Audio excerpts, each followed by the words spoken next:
Son las 10 de la noche y es la hora de opinar. Hoy, con Maite Azuela, Pablo Magluf e Ignacio Marván, vamos a discutir qué sigue después de la consulta ciudadana, cómo combatir la corrupción en México.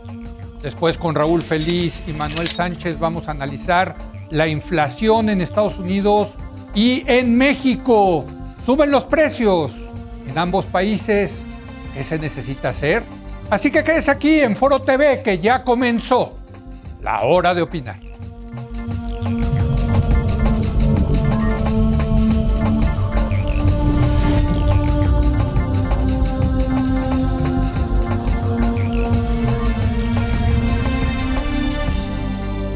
Muy buenas noches. Esta semana estamos debatiendo, más allá de la consulta ciudadana del domingo pasado, ¿qué sigue para combatir la corrupción?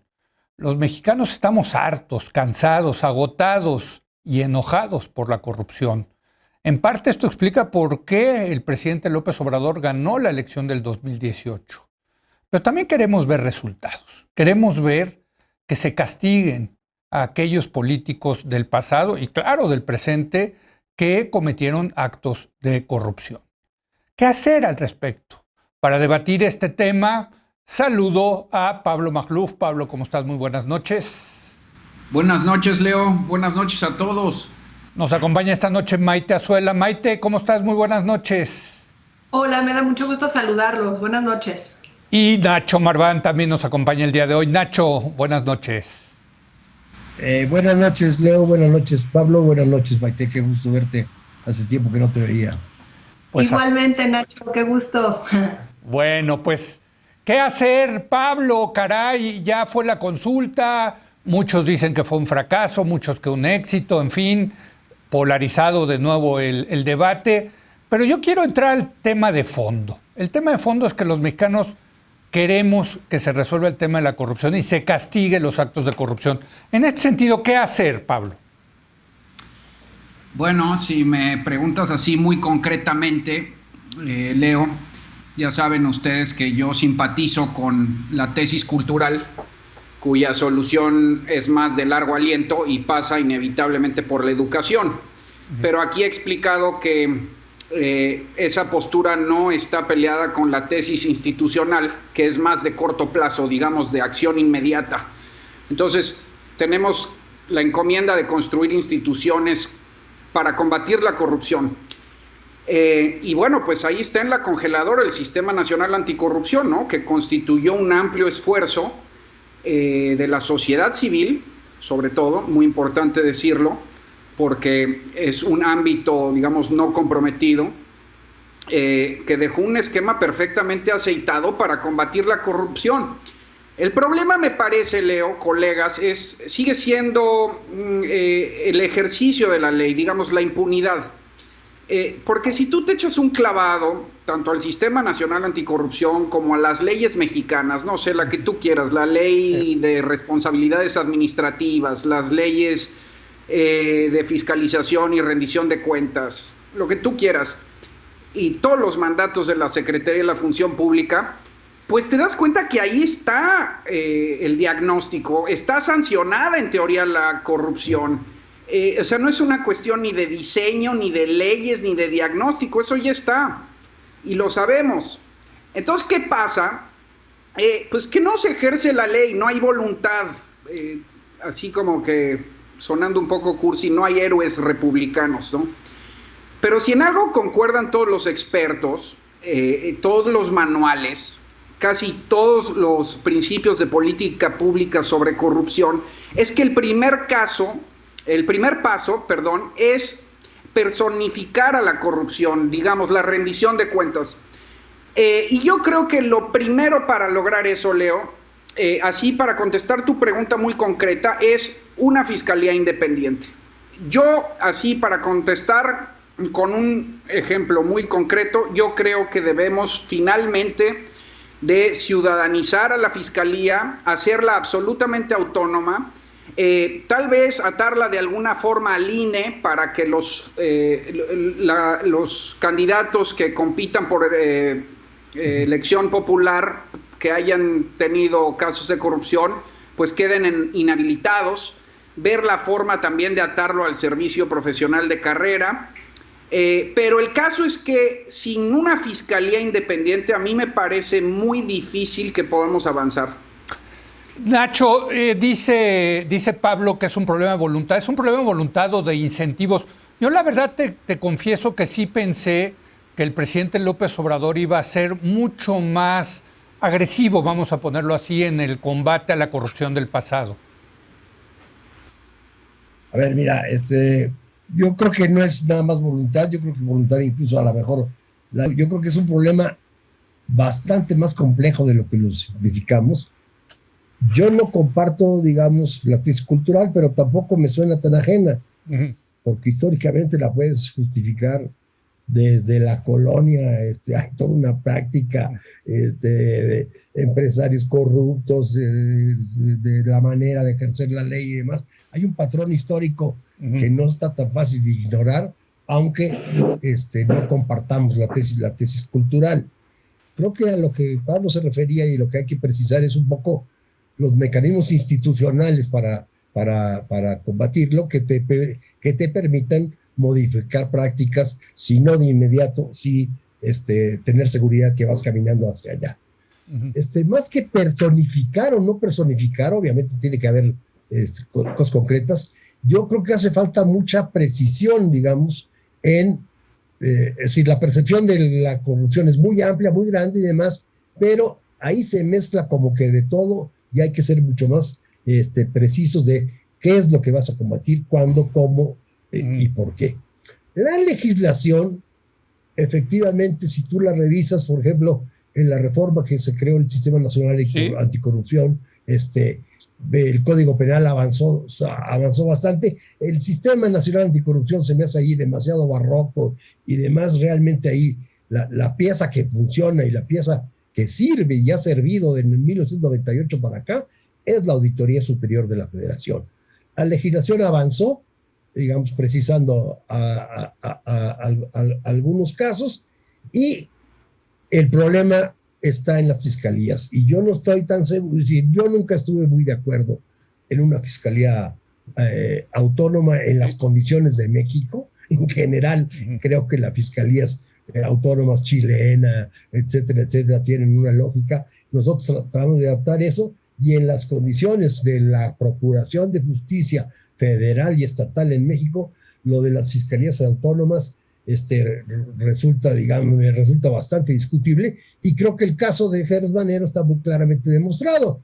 Es decir, ha avanzado muchísimo más en términos de tratar de combatir y acotar este fenómeno, la Auditoría de Inteligencia Financiera de Hacienda, que depende del presidente, que la famosa Fiscalía Autónoma, donde se quedan atorados muy cosas. Entonces, yo sí creo que el problema, sí hay una parte ahí donde, ¿cómo te diré? Siempre lo he sostenido y nunca se ha logrado. Es decir, que la Fiscalía, la Procuraduría en su momento y ahora las Fiscalías, sean responsables y se puedan fijar responsabilidad claramente, tanto por ejercer como por no ejercer la acción penal. Y creo que ahí tienen un margen de discrecionalidad sin rendición de cuentas, en donde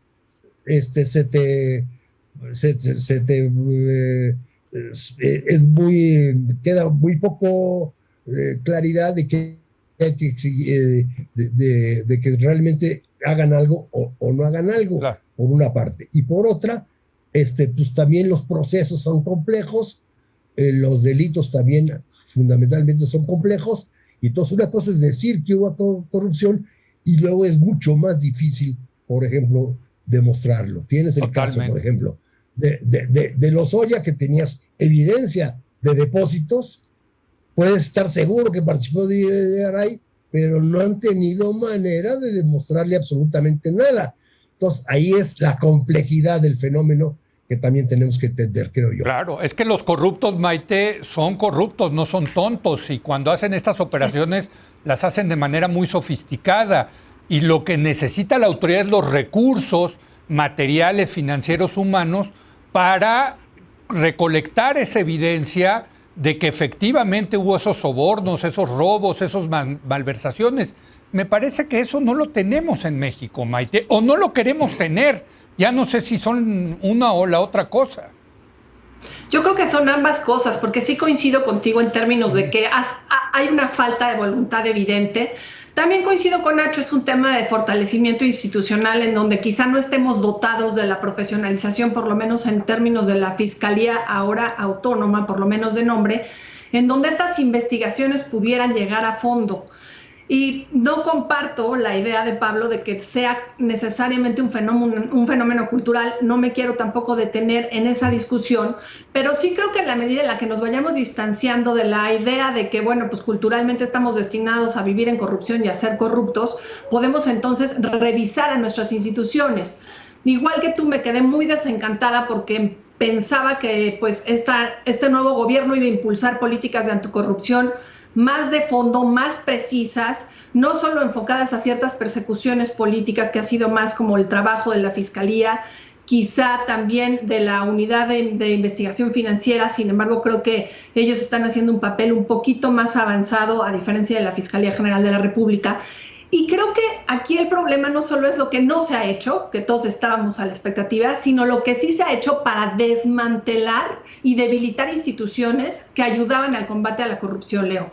No olvidemos pues ahora sí que aquel evento contra la Auditoría Superior de la Federación, en donde pues hubo ahí una confusión brutal sobre las declaraciones que había hecho el auditor y de alguna manera perdió legitimidad la auditoría.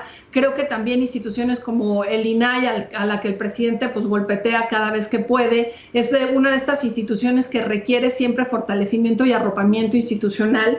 Y bueno, definitivamente el hecho de que la Fiscalía no haya alcanzado en estos 2 años por lo menos una ruta hacia la autonomía, sino que nos ha demostrado que responde mucho a las intenciones del Ejecutivo, pues también debilita lo que institucionalmente nos habíamos dotado como sociedad para contar con instituciones de combate a la corrupción. Si las instituciones de combate a la corrupción no tienen cierto garante de autonomía, es difícil que lo sean, porque quien ejerce los actos de corrupción, pues normalmente es algún funcionario de gobierno, y en tanto esa distancia se pueda garantizar, entonces pues la persecución contra la corrupción es posible. Creo que otra de las cosas que pasó, y creo que la consulta es un referente de esta simulación, es que pues la lucha anticorrupción es muy amplia, y esta va vinculada, sobre todo en un país tan violento como el nuestro, a la búsqueda de la verdad y a la oferta que el Estado tiene que darle, sobre todo a las víctimas directas o indirectas de esta violencia abrumadora, en donde haya, por cierto, algún funcionario público implicado.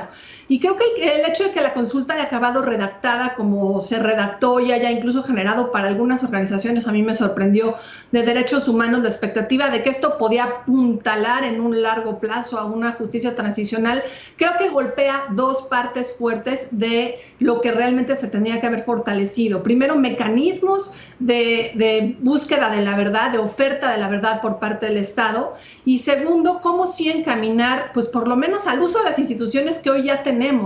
Aspirar a la justicia transicional es muy lejano, pero tenemos una Comisión Ejecutiva de Atención a Víctimas que está acéfala, que tiene poco presupuesto. Entonces, creo que revisar cómo las instituciones han ido perdiendo recursos, fuerza y ruta es una de las tareas que nos vamos a tener que dar en los próximos años, Leo. Nacho, después de la consulta y todo lo que ha pasado estos prácticamente 3 años del gobierno del presidente López Obrador, ¿cómo va el presidente López Obrador en este tema del combate a la corrupción? Que insisto, y creo que coincidirás conmigo, fue uno de los temas que lo llevó a la presidencia y con esa votación tan contundente. No, y no solo eso, lo saca todos los días. Exacto. Sí. Lo saca todos los días. Inclusive acaba de ayer salir una encuesta muy buena, como siempre, la de Alejandro Moreno en El Financiero, en donde, si mal no recuerdo, 40 y corrupción, digamos, 42 dice que va bien y 38 dice que va mal. Entonces, ahí hay como una división en donde te queda claro que no hay una percepción clara, que no hay una percepción clara de lo que se ha hecho y menos de lo que se quiere hacer, en donde yo creo que básicamente, insisto, el problema, falta precisión sobre lo que hay que hacer. O sea, es parte de un discurso muy abierto, en donde todo mundo pone lo que quisiera que que pasara o cree que pasa sin tener realmente evidencia de lo que pasa, y donde, digamos, el principal problema es, creo yo, precisar lo que hay que hacer. Quizá como decía Pablo, personalizar a fulano de tal por esto, esto y esto y esto, a tal situación por esto, esto y esto y esto. Y entonces estamos en un discurso genérico que se vende mucho políticamente, tanto para apoyar como para criticar, en donde pues, se va incluso pues, pervirtiendo o delimitando el tema. No estoy tan de acuerdo con Maite de lo que nos habíamos dotado. El mismo INAI ahora, el IFAI ahora INAI, pues tiene también cuentas que explicar y problemas que resolver, ya no se diga la Fiscalía. Yo creo que hay dos instituciones. Hay una institución que tenemos que, digamos, que proteger y la que ha tenido resultados pese a que no hay información, que es la Auditoría Superior de la Federación. Sí. La Auditoría Superior de la Federación tiene miles y miles de casos documentados de que salió, ha ido adquiriendo profesionalización de manera importante, ha logrado inclusive ya penetrar en la esfera de los estados, y bueno, la mayoría de los casos pues, son irregularidades administrativas, problemas administrativos, y lo que se ha llevado a querellas es realmente muy poco. Entonces, lo que se ha llevado a querellas es poco y no tiene trascendencia. El problema está en lo que eran las procuradurías y en lo que ahora es la Fiscalía. Para que el público entienda claramente la importancia de la Auditoría Superior de la Federación, simple y sencillamente, le guste o no le guste a Mexicanos Unidos contra la Corrupción, la investigación de la estafa maestra son simple y sencillamente la investigación de la Auditoría Superior de la Federación, que ellos le dieron vuelo periodísticamente. Auditoría Superior de la Federación, que depende del Congreso, hay que decirle a la gente, no depende del Ejecutivo. Pablo. Sí, pero también lo contestó muy bien Maite, de un plumazo, en una frase, López Obrador deslegitimó a la auditoría un fin de semana. Y es precisamente porque no tiene independencia y no tiene autonomía y no puede ejercer la ley por cuenta propia. Y también hay que aclararle al auditorio, aquí creo que quedó confuso, nunca hemos tenido una fiscalía autónoma, independiente, como yo lo señalé. Yo estaba hablando de una cosa, de un comité ciudadano, tipo el INE incipiente en los 90s, o sea, gente prominente que forme un consejo en la fiscalía con verdadera acción independiente, ¿no? Ahora, sí quiero tomarle la palabra a Nacho, me parece muy importante lo que dice de definir bien la corrupción. En ese sentido, creo que el obradorismo le ha hecho un grave daño a la percepción pública de lo que es la corrupción. Hace poco, el periodista Cory Doctorow, que seguro conocen, pues escribió que estamos en general, en todos los países, mal acostumbrados a percibir la corrupción como en una escena de gente pasándose dinero en bolsas en un estacionamiento subterráneo. Y pues ciertamente existe esa corrupción en México, ¿no? De hecho, así más o menos se dibujó la caricatura de la corrupción peñanietista, ¿no? El clásico Atlacomulco de enriquecimiento personal, pues, los departamentos en Miami, los relojes. La Casa Blanca, Pablo, la Casa Blanca, ¿no? Exactamente. Sí. Pero hay un tipo de corrupción mucho más oneroso, más amplio, más silencioso, que no se le percibe como tal, no se define así. A menudo es más engañoso porque consiste en el uso de recursos públicos para la supuesta voluntad popular, digamos, la causa noble del proyecto de nación. Así lo vende López Obrador, ¿no? Es una suerte es una corrupción más cardenista, donde literalmente se usa el dinero de todos, pues para repartir clientelas, el fortalecimiento del partido, de un movimiento, construir obras faraónicas. Pero eso no es corrupción. A ver, Pablo, no, eso no es corrupción. Porque si pues porque, a ver, eso es política pública. Es como también los que dicen que el Fobaproa es corrupción. fue una política pública de Cedillo, la puedes criticar o no. Yo no lo percibo como un tema de corrupción. Leo, si el clientelismo electoral, corrupción, pues es clientelismo electoral, ¿no? Es que ahí está el problema, Pablo. Pero espérame, que debemos, o sea, cuando vas ampliando el tema de la corrupción, y entonces la corrupción ya es todo, y entonces ya no es nada. Ya, pero tampoco puedes quedarte en que la corrupción es el departamento en Miami, porque entonces tampoco sancionas la amplia corrupción. Pero comencemos con el departamento en Miami, caray. Es que ni siquiera. Es que el desfalco. Es que, ojo, a ver, Maite. Nada más déjame terminar. Sí, porque venga. El desfalco de las cuentas, de las arcas públicas en este sexenio es histórico. Y yo no estoy hablando nada más de reparto de clientelas, porque ahí no me dejaste terminar. Estoy hablando de que si a las obras faraónicas asignas 80% de adjudicaciones directas, como en este sexenio que es récord, donde no está fiscalizado ni transparentado el uso de recursos, eso es corrupción. O sea, vamos, termina yendo a departamentos en Miami. Pero no sabemos. No sabemos. No sabes, Pablo. No sabemos. No se define. Pablo, por favor. No Pablo, sabemos. Por favor. O sea, las adquisiciones directas están contempladas en la ley. Claro. Si estas están mal hechas, si estas tienen corrupción, tarde o temprano lo vamos a saber. Sí. Pero de antemano, tú no puedes dar por hecho de que sí son. Y en cuanto a políticas públicas, hacia dónde va el gasto o no, finalmente lo único que puede controlar eso son los electores, manito. A ver, Maite, le toca a Maite, perdón. Está buena la discusión, pero le toca a Maite, venga.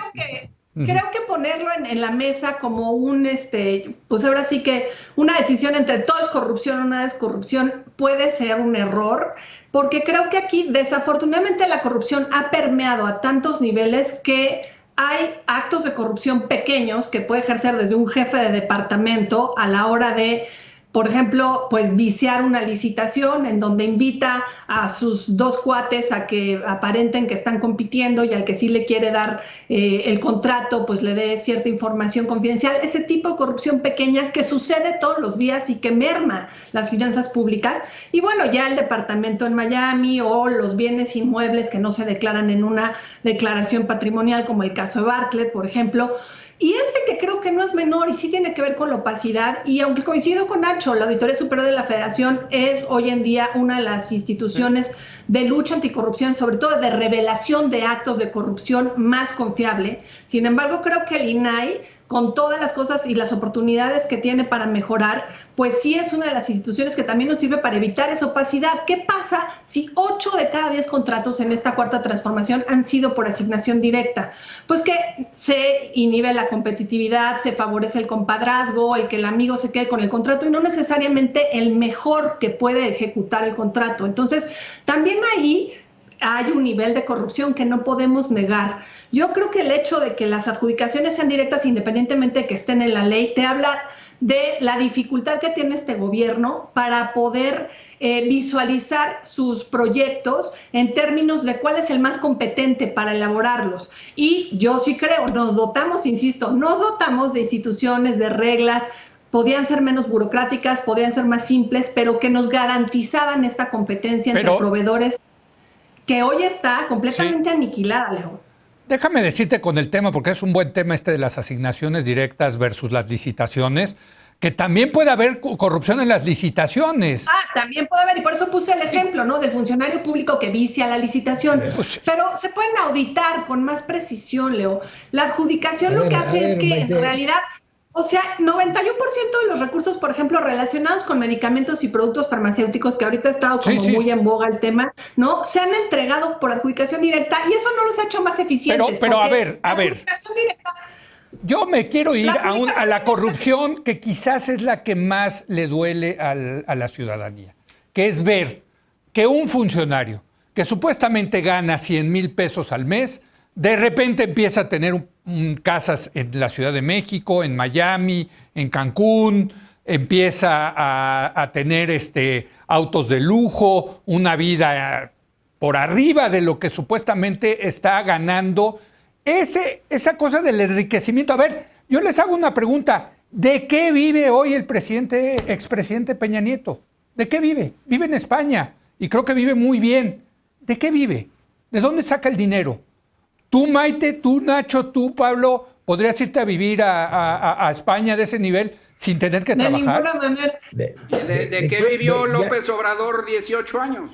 O sea, bueno, no, pero a ver, pregunta. Pablo, ese es el problema, es como decir, como uno probablemente robó, el otro también robó, y entonces ahí no importa ya quién robe. Pues sí, oigan, me queda una ronda, perdón, y está buenísimo, pero yo creo que ahí está el tema, que ni siquiera nos ponemos de acuerdo en qué es corrupción.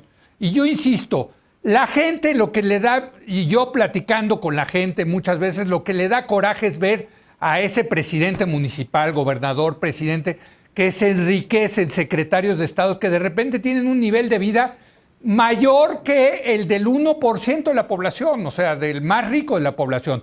Me queda una última ronda, empecemos contigo, Maite. Pues yo creo que podemos definir corrupción y a ver si en eso nos podemos poner de acuerdo, pero como el abuso de autoridad y el uso de recursos públicos ilícitamente, Leo, hay actos de corrupción que son muy indignantes para la ciudadanía, los ha citado, pero también hay actos de corrupción que no solo cometen los funcionarios públicos, que cometen los empresarios, que comete el ciudadano de a pie. Creo que en la medida en que asumamos que la corrupción es algo que tenemos que modificar desde el centro de la sociedad misma, no porque sea cultural, sino porque hay incentivos para que la corrupción suceda y la impunidad es el incentivo, en esa medida vamos a poder contrarrestarla. Creo, para cerrar, que la Cuarta Transformación no ha dado pasos definitivos en términos del combate a la corrupción, ni para fortalecer las instituciones que lo combaten, ni para poder poner tras las rejas a los responsables de actos de estos indignantes que tienen que ser castigados hasta las últimas consecuencias, y no veo que en los próximos 3 años vaya a haber algo diferente.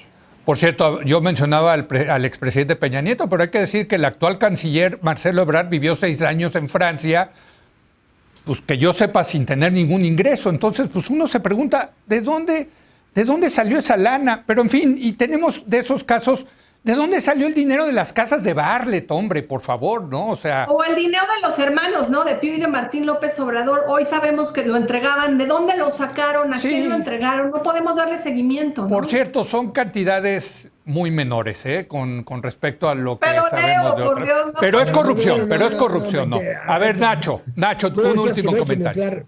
Peras con manzanas y tonterías con problemas importantes. Sí. A ver, yo en primer lugar insisto en lo de la precisión. La precisión creo que sí es muy, muy importante.